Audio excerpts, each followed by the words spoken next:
Good evening, welcome to ENT. Today we're going to discuss about the instrument used in tonsillectomy. So tonsillectomy is a procedure that involves removal of both the tonsils from the tonsil bed. The method used here is dissection and sneeze method. So, according to the steps of tonsillectomy, first of all, Boyles-Davis mouth gag is introduced into the mouth and it is secured by Draffin's bipods with Magarin plate.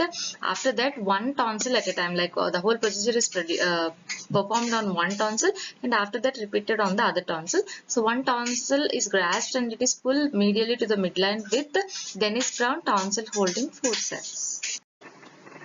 So this is Boyles-Davis mouth gag. This is the part which engages with the upper teeth, as you can see here, and this is where the tongue blades fit in as it is inserted into the mouth, and these are Draffin's bipods with Magarin plate here. So yeah, this is how the whole equipment fit in. This is Boyles-Davis mouth gag engaged into the patient's mouth with blade in here, and this is secured with Draffin's bipod, which is again supported by Magarin plate. So this is Dennis Brown tonsil holding forceps, which has two cup-like ends, and the upper one is smaller than the lower one, and it is engaged into the lower cup. So now an incision is made in the anterior pillar using Vox tenaculum tonsil dissection forceps with and without teeth. Then the tonsil upper pole is separated from the peritonsillar tissue. Then holding it in the upper pole, dissection is continued till the lower pole with Mollison's tonsil dissector and anterior pillar retractor. So this is the Vox tenaculum tonsil dissection forceps. This is with teeth and this is without teeth.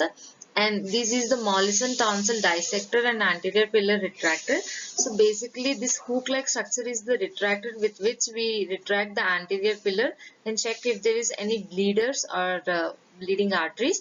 And this blunt end is used for blunt cutting of the or dissection of the tonsil.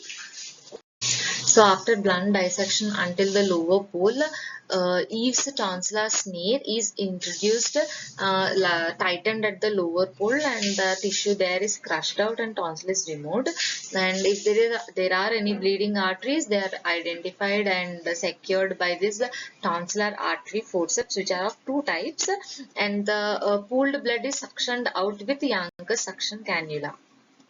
So this is Eve's tonsil snare. We have a wire or the loop on one end, and then here the thumb would be fitting in and the other two fingers would be fitting in here.